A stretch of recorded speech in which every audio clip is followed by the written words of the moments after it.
Hello, everyone. It's a great pleasure for me to be the part of the sales conference. And this year wasn't easy for anyone, and a lot has changed. And I'm very happy that the pandemic didn't stop us from having this amazing event. And what is more, it became even bigger through the global online reach. The topic of my today's presentation is Sales is Not Important. And this might be a bit ironic since the name of this event is Sales Conference. But let me tell you a short story about what leaders should care about in today's business and why sales itself is not the most important bit of the puzzle. Before we move on, I owe you a short introduction and short background. My name is Jakub Byrski, and I'm the region manager for Nordics at Cloudity. As a company, we are a Salesforce Platinum partner, and since the company was founded in 2014, we managed to successfully run over 400 projects for companies from over 25 countries. And in short, it's our daily job to help customers to go through the digital transformation with the use of Salesforce solutions and ecosystem. But let's get back to our core topic. As I said at the very beginning, the main topic of today's session is sales is not important. And I would like to use this opportunity to explain what I mean. And one thing worth mentioning is that we'll focus mainly on the B2B segment. I suppose for many of you, this might not be surprising, but I believe that often the clue is to point out the most obvious things which will help you. And the starting point is the statement that in terms of sales, not only the sales process is relevant. For example, when we look at the acquisition, we can see the clear reference to what the sales process is. This is basically where the initial experience of our customer is created.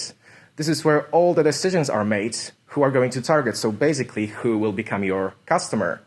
It's also a great moment to build a solid foundation for the rest of the process for future steps. If we move further, it's worth touching the pre-sales. Many companies define the teams in charge of pre-sales. It means it's a group of people who have this initial conversation with the prospects before handing them over to the actual sales team.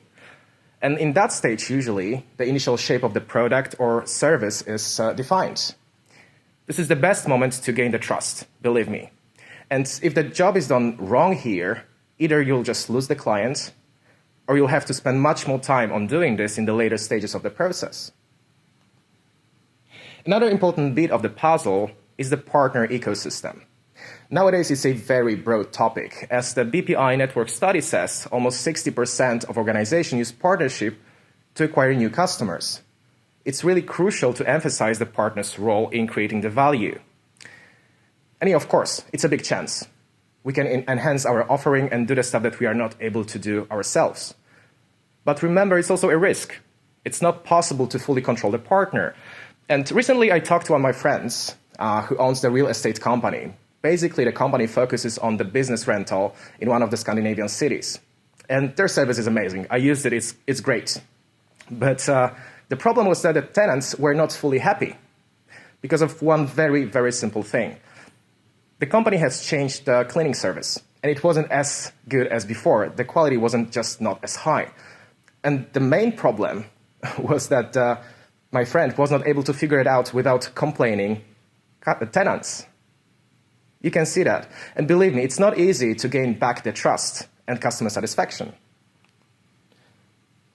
On the other hand, when we move further to the step where the actual sales process is completed, in many organizations, especially in professional services, the customer is taken over by a separate team.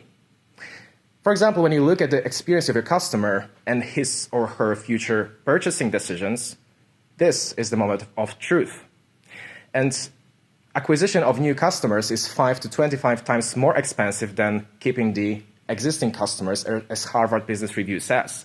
And what is more, doing business with your existing customer base is 6 to 7 times cheaper than fighting for new logotypes in your portfolio. And of course, I'm not saying that you shouldn't get new logotypes. Of course you should, but it's just very relevant to think and take care of your existing customer base. Last but not least, I think it's worth looking at the post-service phase. This becomes the most crucial touchpoint between your company and the customer. And here I'm talking about support teams, customer success teams, and anything that could happen within the warranty. And of course, it's an amazing opportunity to identify new business, but it's also very relevant to be able to minimize the risk of churn. This all happens here. And when we look at the short list of different areas that have strong influence on how your sales performs, it becomes very clear that focusing only on the sales process may lead us to very wrong conclusions and very wrong decisions. And it's just a sample of typical touch points of different business areas with sales, and probably you can think about many more in your company. And you may be wondering, why do I even bring this topic today? And one of the main reasons is that I can see a lot of companies struggling with very similar issues. One of the most commonly asked questions by our customers is, how can I increase sales? And I wouldn't say that the answer is easy. Finding the diagnosis doesn't have to be easy. And no matter if you are doing this on your own, or you maybe hire some consultants to do the job for you, there are many challenges that you'll face. And some of them are, for example, that we have many business areas that we need to cover at once. We have many people from different teams that need to talk to each other in order to figure out what actually this diagnosis is. Organizations are extremely siloed, and I do see an improvement on the market. Companies are better, but still, there are tons of companies that are siloed, and they don't even know about it. Of course, it's natural to be resistant to any change, and this can be applied to the company as well. Company means people. Human beings are resistant to change. And the last thing I wanted to mention is the high pace of work. Whenever we want to figure out what's the solution to our problem, and when we want to find some diagnosis to something that bothers us, it's very difficult to have a step back and actually focus on that, because we all have our ongoing business that we need to do. And of course, it's not possible to address all the challenges, but if I were to give you some tips, first of all, I would like to quote Tiffany Bova from her amazing book, Growth IQ, that the one thing is that it's never just one thing. And by the way, I hope to see you all in today's keynote of Tiffany. The second tip I wanted to mention is to get naked. And to avoid any misunderstandings, let me quickly move to what I actually mean.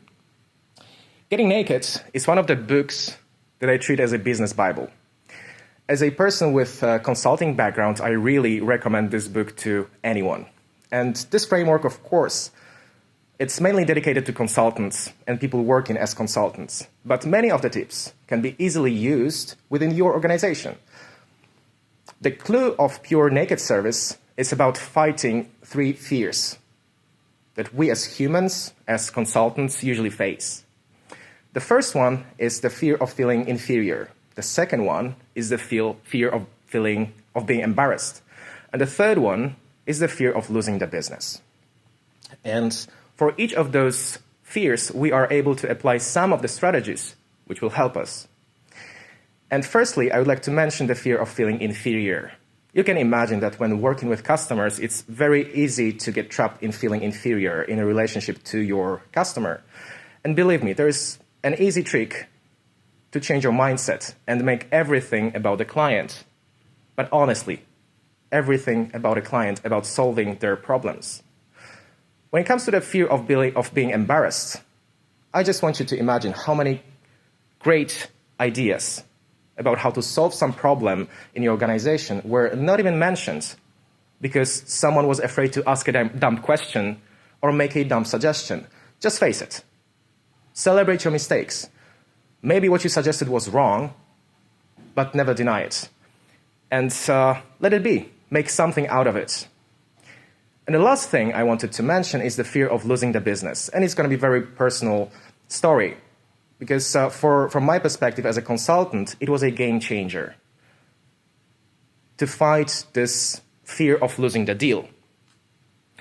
And when I'm thinking about this, is that people feel when you sell. People also feel when you want to help. And no one likes those who sell. But believe me, everyone values those who are willing to help. And speaking about that, I would like to tell you a short story, which is one of my first experiences when I was able to consciously use the naked service approach. And you remember when I told you what was the most commonly asked question by our customers? It's how can I increase sales? And it was exactly the same with Felix, the sales manager of one of the manufacturing companies I worked with. And Felix came to me and said, hey, Jakub, we would like to use Salesforce. I have a feeling this will help us with our sales process. I believe it's our biggest problem. And our salespeople, they waste so much time on the manual work. And it's so difficult to track the history of engagement. We cannot continue the process when someone quits the job. And he also said that he knows that we do a good job with Salesforce. So please help me because my boss is chasing me for better sales results. And of course, the first thought that I had in mind was, yeah, I'm going to help you. But then I stopped for a while, and I came to Felix and said, of course, I want to help you, but let's do the proper homework. And of course, we were able to go through all areas of the business, from finding the customer through the sales process and service delivery, up to the customer support.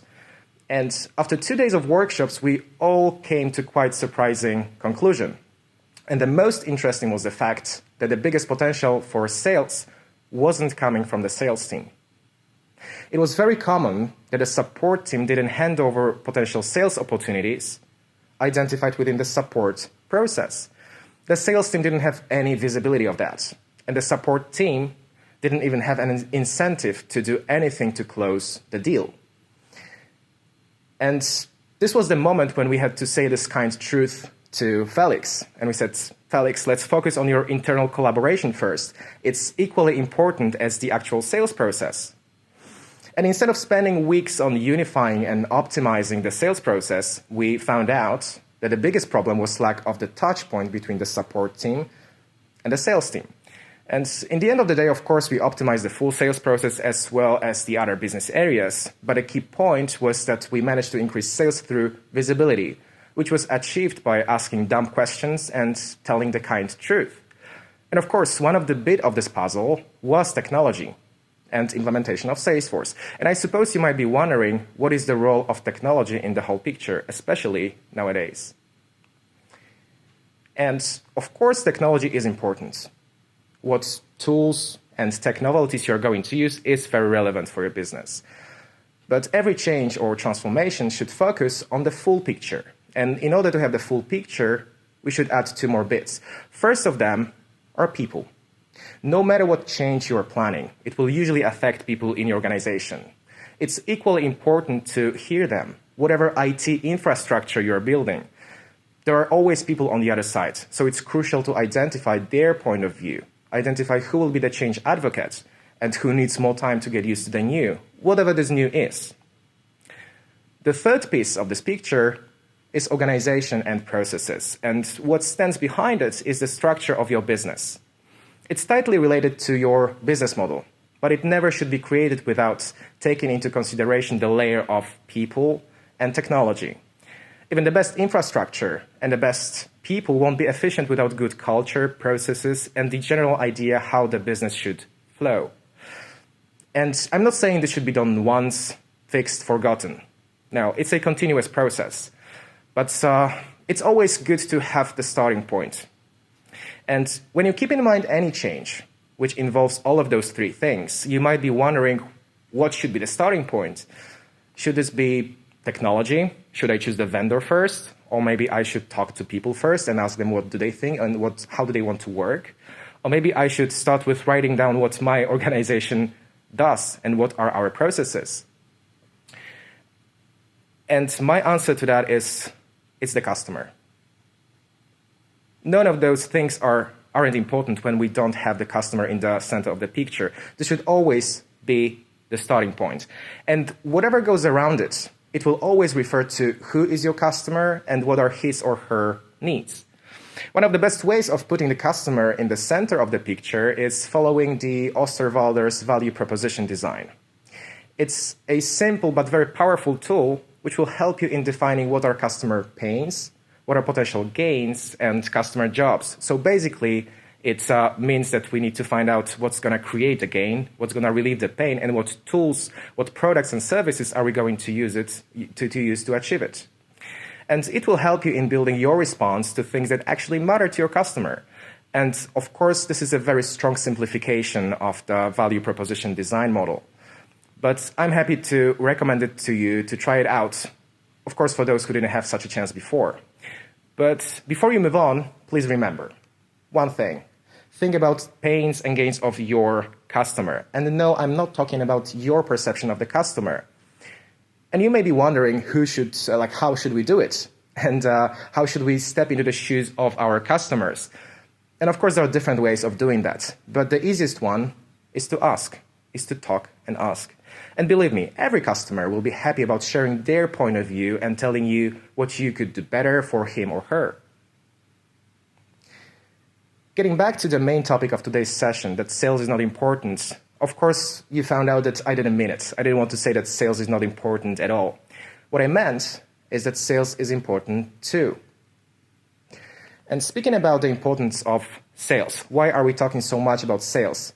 Of course, it's one of the easiest indicators for business performance. It's very easy to see if the company does good or bad when we look at the sales results. But also the purchasing behavior of your customer strongly influences the company's strategy and what you're going to do, especially nowadays.